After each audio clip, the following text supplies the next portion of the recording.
Thanks for that introduction, and thank you for the Netbiscuits team as far as inviting us to speak at this event. I know that several clients, customers of Netbiscuits and Adobe have talked about analytics, and today I'm going to basically share with you some of the recent research that we have provided to marketers to help them understand what's happening with mobile, and also share a case study from MTV and Viacom. So let's begin by actually talking about myself. So one of the things that we talk about at Adobe is the fact that every person has a digital self. And what that means is that for me as a mobile consumer, I access content, on my smartphone and tablets through, to engage with various content areas. For example, LinkedIn, Facebook page, certainly when I'm bored playing Angry Birds, ESPN, Score Center is a very popular app that I use. But these are all digital channels that are enabled for the mobile consumer. And there's a tremendous amount of information that we are sharing with publishers and advertisers about our digital selves. The thing that is still lacking, though, in the mobile channel is the fact that many of these experiences are not personalized. And so what I mean by the fact that when I share information on my Facebook page to talk about who I am as an individual, that information is public and can be leveraged for personalization. So I still think there's a great opportunity for everyone in the publishing space and the advertising space to leverage data, especially when consumers have opted into providing that data, to provide those great experiences. Because on mobile, one of the things that was talked about during Ad Week in one of the panel sessions is the fact that consumers are using this device in kind of short intervals of time, especially the smartphone. So you've got to be able to capture them at that interval of time, provide a great experience that's relevant, and that will lead to better monetization of the channel. So what I'm going to do is first talk about Adobe. So I know that the Omniture brand has been mentioned several times today, but we're actually going through a brand transition to the Adobe brand and explain what that means for our business. Next, I'll talk through some of the industry trends in the mobile ecosystem, some of the recent research that we've published, and then finally talk about our solutions and the case study. So who is Adobe? From a high level, Adobe is focused on helping to change the world through digital experiences, and certainly mobile is one of those key channels that we help our marketers to create those experiences for. But we're also able to provide experiences across video, TV, print, any channel actually, and that's really the historical legacy and strength of Adobe. But in addition to how we support customers through digital media in terms of helping you provide great experiences, helping you create and publish those experiences, one of the new things that we've been doing over the last few years is really around digital marketing, helping our customers to take their digital assets and to publish those assets and then to optimize them, especially from an advertising and a marketing perspective. And certainly the power of analytics is using that data to measure the effectiveness and then to optimize that effectiveness. And really, the Omniture brand, which was acquired a few years ago, is now transitioning to the digital marketing business unit, and certainly we have also acquired a few other companies recently to bolster our initiatives in digital marketing. Now let's talk about the mobile ecosystem and certainly some of the metrics that we all look at. The first one is really smartphone adoption or penetration, and also mobile internet usage. These are numbers from eMarketer as of 2011, showing robust penetration, over 38% in the US. As of 2012, I think many folks are projecting now a 50% penetration of smartphones in the US. I know that I was looking at numbers for Australia, also over 50%, South Korea over 50%. And what this means is that the audiences are definitely going to the mobile internet or mobile applications to consume content. And many of the marketers need to be aware of this shift in terms of the audience. Now, in addition to smartphones, tablets are also another key category. And eMarketer is also projecting 22% penetration or adoption of tablets within the US. So it's another category to think about from an optimization perspective. Obviously, you still have to look at your audience and say, what makes sense for that tablet audience. Do you need to provide the rich interactions, multi-touch experiences? But certainly another key thing to look at from a standpoint of analytics. Now, some of the data that we published early this year was really focused on conversion rates, and I know that the numbers are hidden here slightly, but the first number is this. We looked at many of our retail clients and analyzed data across over 150 retail sites, and we found that the tablet conversion rate was 3 times better than smartphones. In addition, we looked at the average order value comparing tablets to smartphones, and we found a 20% higher average order value on tablets. When we dig into the data around this, what it basically says is this, is that when the tablet user is engaging, typically it's in the evening hours, in many cases on the weekends, more relaxed shopping mode, more likely to buy. In addition, because you are talking about an iPad demographic, also slightly more affluent, again, more inclination to buy. But the reality is that many retailers today simply offer the desktop experience on the tablet. So what we say here is that if people are buying more, how much more would they buy if you even optimize the experience even further? If you as a retailer offered a multi-touch experience, if you made it easier for people to click and swipe. So I think there's still a big opportunity out there for marketers to think about their tablet strategies because, again, you're not really fully leveraging all that great capability of the device until you optimize it. Now, the other way of looking at the tablet information is also in the case of media companies. And so in terms of consumption of information on tablets, what we saw is that tablet share of website traffic grew 10 times faster than smartphones. So 2 years after the introduction of iPad versus iPhone, the consumption of mobile web is growing 10 times faster. And what we're projecting is that by 2013, tablet share of website traffic will exceed the smartphone.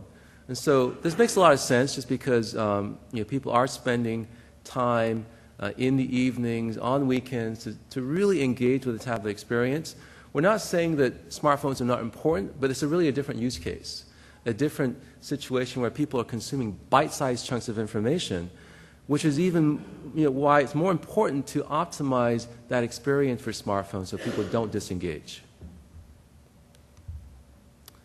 So the last bit of data here is the fact that when we looked at mobile search and mobile search advertising specifically, we're seeing that the tablet conversion rates for mobile search are 20% higher than for PC.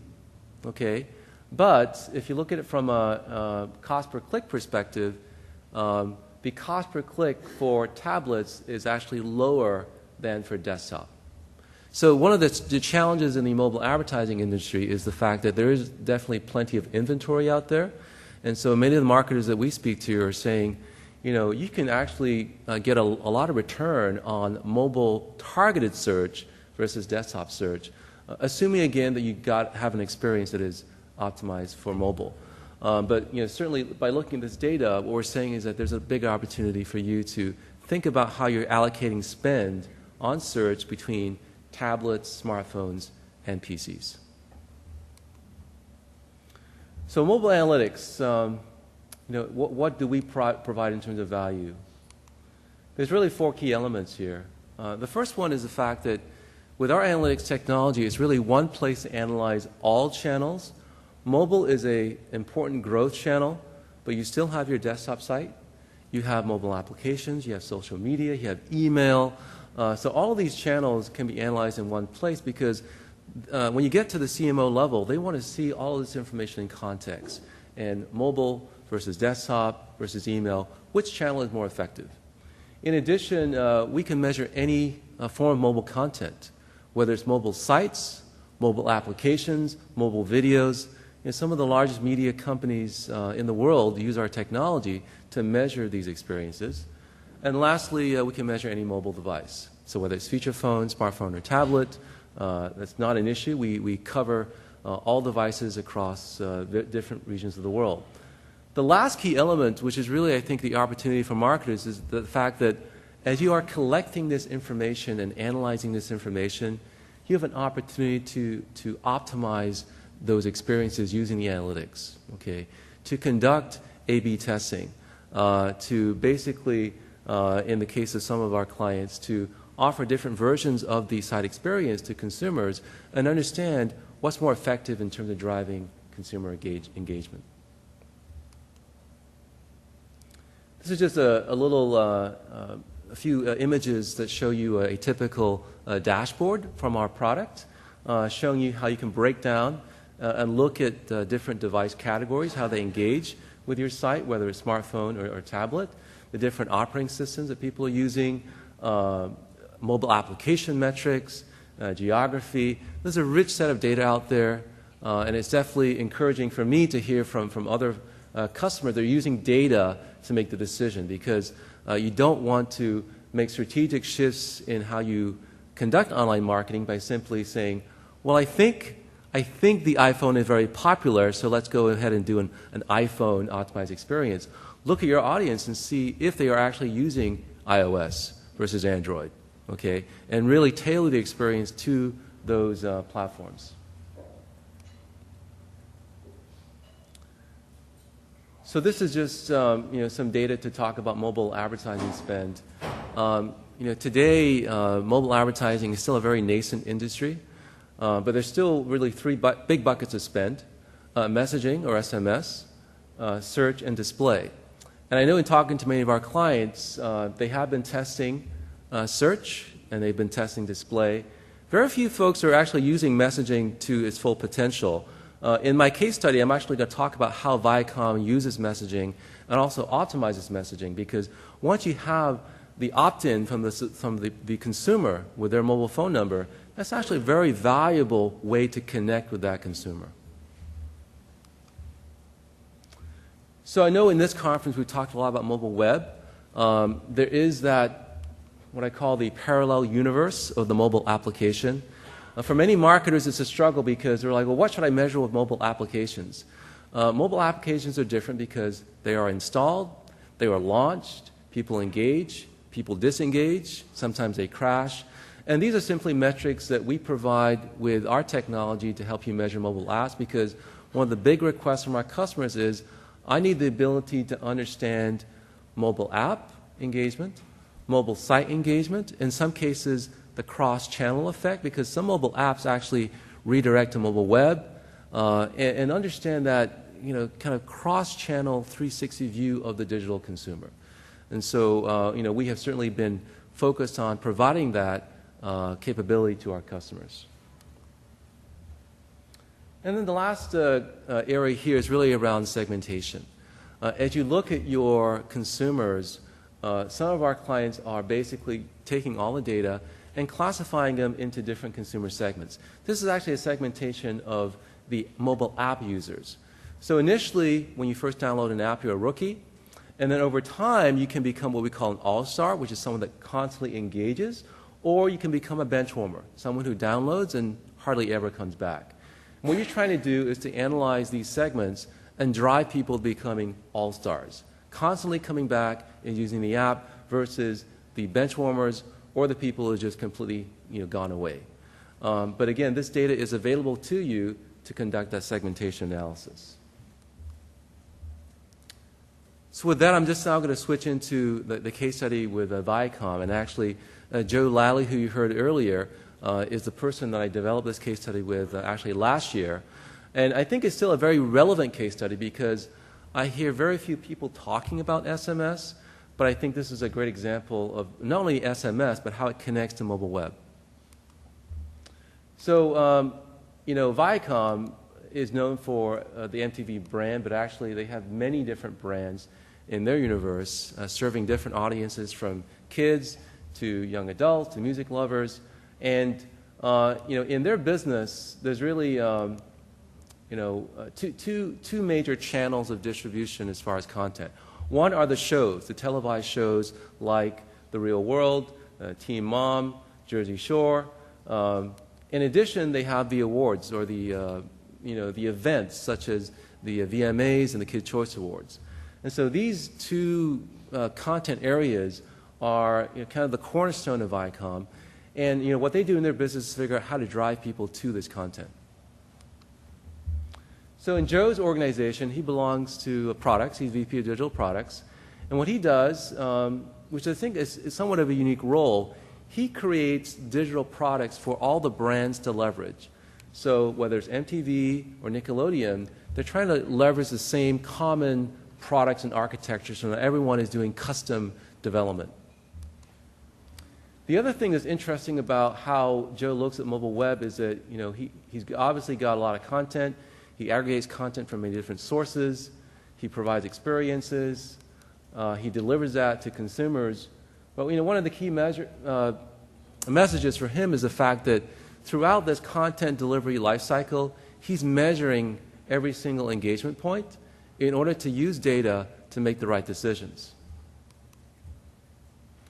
And so in the case of the case study, the way that Viacom approaches this is that they're trying to drive revenue and monetization by leveraging SMS to engage with their audience and to provide them with both relevant and targeted messaging. I think one of the issues with SMS is that people say, well, it's only a few characters. How can I be really relevant with just a few characters?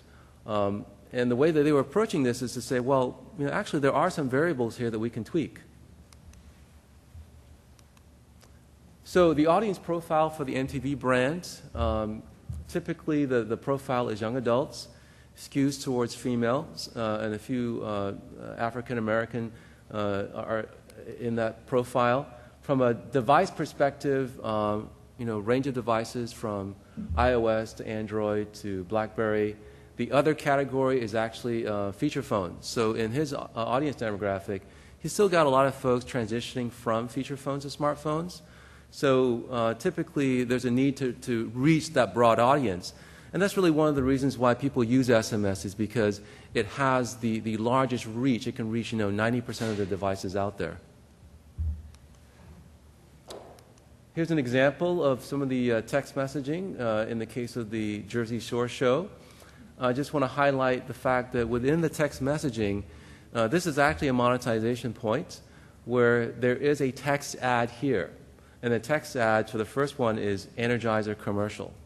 Okay, very short, very brief, but people actually do respond to that text ad. And so it's a form of monetization for their business. Typically, though, the key monetization point is from the SMS, there's a URL to click through to the mobile web to see things like photos and videos. And that's where once people arrive on the mobile site, then you start seeing the typical advertising, in this case a banner ad. Okay, so the whole exercise here is how do I get people to, number one, consume the SMS message, how do I get them to click through and drive more engagement. So, really, as the Viacom team was thinking about this, they said, well, here are some of the variables that we can tweak around our messaging. We can change the time of day. We can change the days of the week and the frequency. We can change the length of the message, and we can change the content. So there's 5 variables here. And basically what they did is they said, let's go ahead and conduct some audience testing, some A/B testing. Split the audience into 2 segments and run tests over a period of 2 weeks and find out what is most effective. And the results were this. For their audience, 6 p.m. is the best time to send the message. Weekdays are better than weekends. Short messages are better. And photos are the most effective content type. And so I think part of that is because of the fact that with video, there's still some issues with the network connection, the speed of video. Photos are very quick to render on mobile devices. So these are actually not super surprising, but it is really the fact that by using this methodology, he was able to quantify the results. And so from a perspective of results, here are 2 key metrics that they look at. The one in blue is the churn rate, or how many people decide to opt out of the SMS message. The one in green is the average click-through through the messaging. So by running these tests and optimizing the delivery of the messaging, they're able to reduce the churn rate from 9% down to around 2%. okay, which is very good because once you've achieved that SMS opt-in of the mobile number, you want those people to stay with you. In addition, they're able to see an uptick in the click-through rate through the messaging.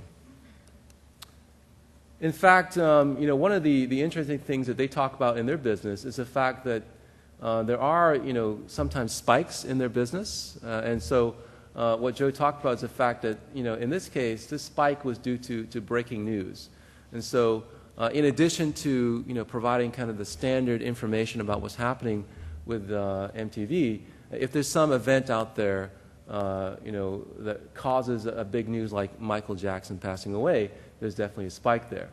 But certainly they were able to increase mobile page views from this SMS optimization.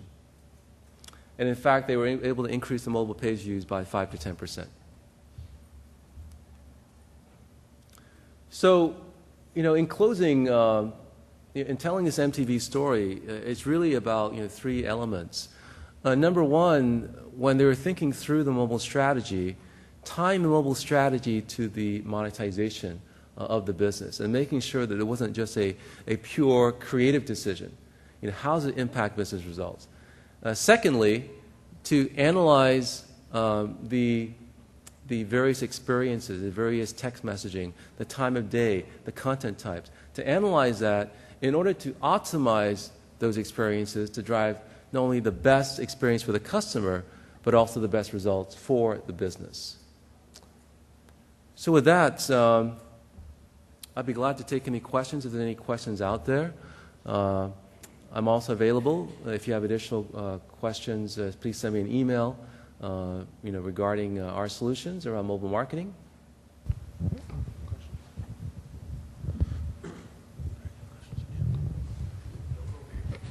How many people are you seeing? Are most of your clients that are using it for the traditional web have also been using it, and they use it under the same platform? Is that been the case that they use? Yeah. So many of our clients are using Adobe for their traditional desktop or PC web. In the case of mobile web, it's really just it's really fundamentally the same technology that's measuring the mobile websites because you're talking about HTML and JavaScript.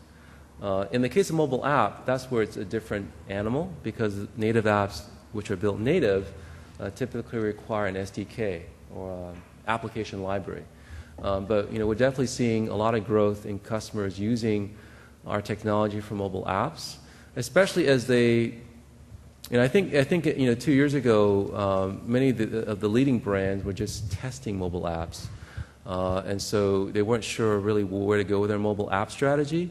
I think folks are maturing in that space now and realizing that a mobile app cannot be treated as a separate silo, at least from a data perspective.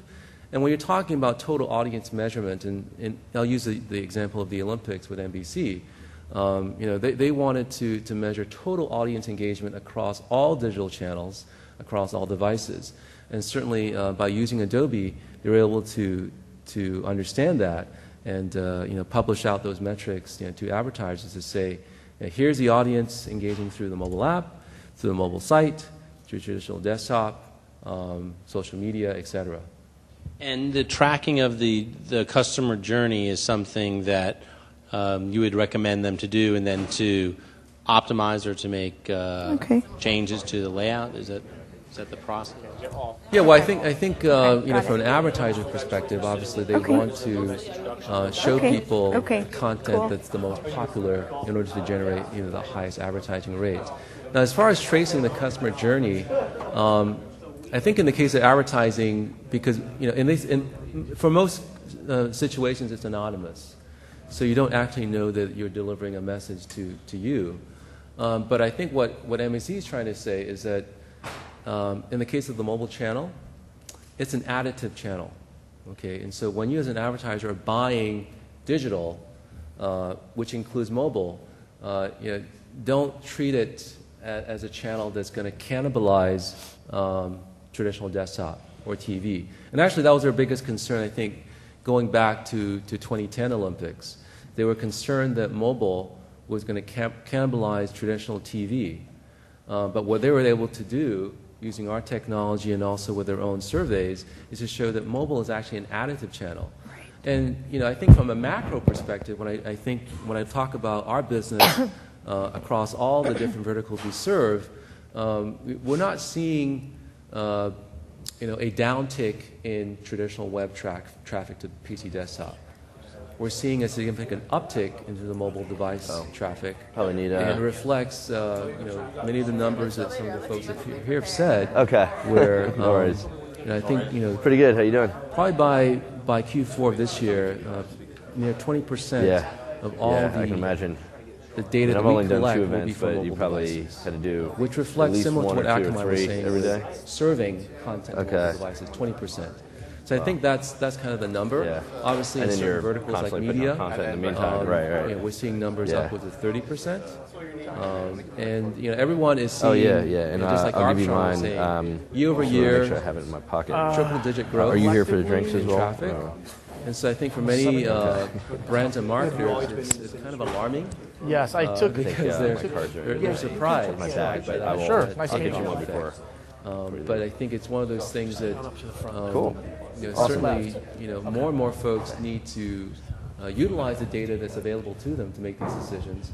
And then I think as an ecosystem we can grow mobile so that it's not kind of a afterthought. I mean, it's really the issue that I think in this ecosystem there's a great deal of opportunity, and all of us need to be using the right tools, the right mindset, the right methodologies.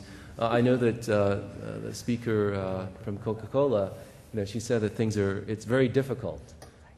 There's a lot of friction in the ecosystem, but certainly there are people who now have been learning.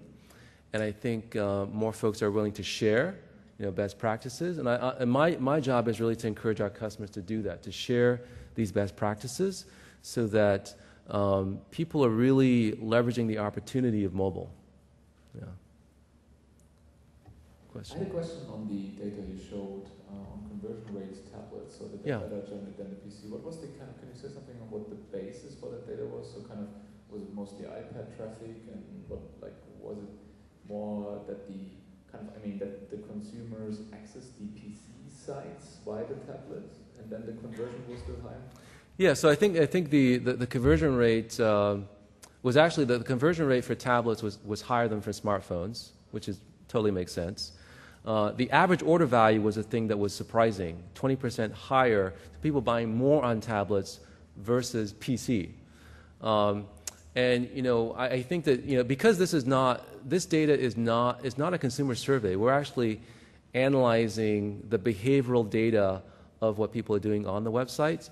We could only conjecture to say, when we looked at the time of day when people are using the tablet, evening hours, weekends, and then also, yes, very slanted towards iPad, higher demographic, and so more of a willingness to buy. But I think that also, for me, it basically said, well, there's definitely an opportunity to improve that even further, because if people are willing to buy using a tablet, and if you're not offering a mobile optimized experience at all, which there's still many brands that don't, then what would that uplift be in monetization? Which is really the whole thing of, I think, what many marketers struggle with is, how do I form a business case to management? And my advice is always to use the data. The data is there to form that business case. And then if you've got a rational CEO, he will say, yes, this totally makes sense. I invest this amount of my budget towards this channel. I optimize the experience. I do some A/B testing, and you're on your way. The reality is that people have done this on the desktop web for at least the last 5 years, I would say. But I think that there's still a lot of learning to be obtained in terms of using data to provide optimized experiences, because I think that once you have the data, it's really an ongoing process. Optimization is truly an ongoing process, whether it's planning for the VMA awards or planning for various seasonal trends. Looking at your experiences and tweaking them to offer better personalization, better relevancy, I think most folks realize that does achieve business results. Yeah. Any other questions in the back?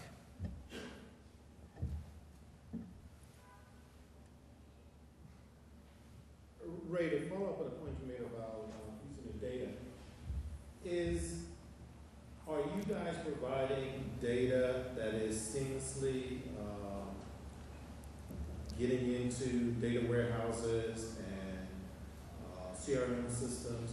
Because, what I've seen from the data that you presented today, you have rich amount of data as relates to the digital experience and the type of devices and blah, blah, blah. Yep. But when you talk about drilling down to the customer level and to your point about saying, well, this customer today is buying or spending 20% more per order because they're on this kind of device versus that type of device. Right.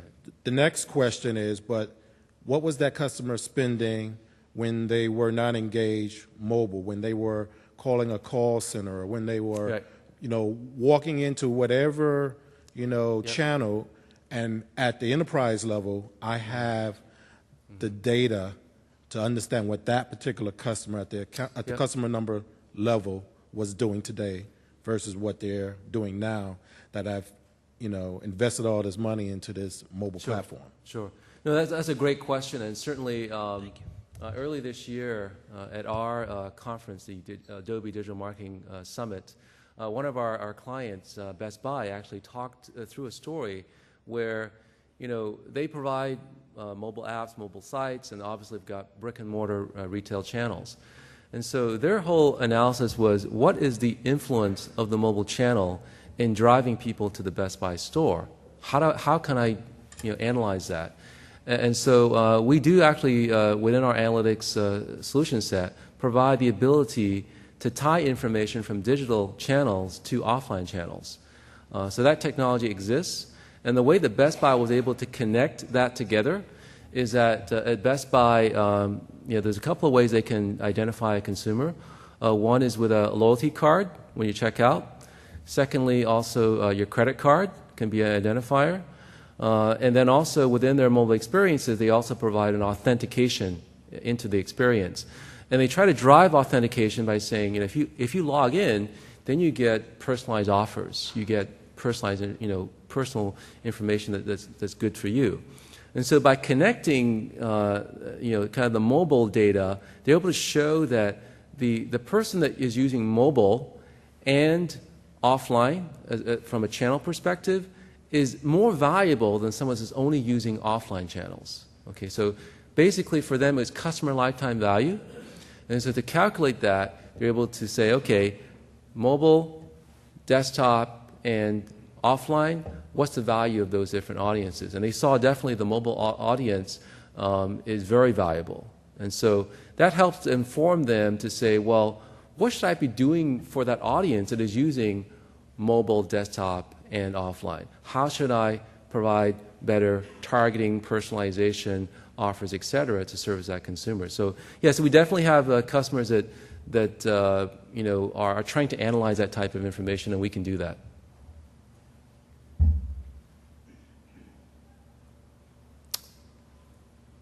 All right, so if that's the final question, thanks for your time again, and I appreciate the opportunity.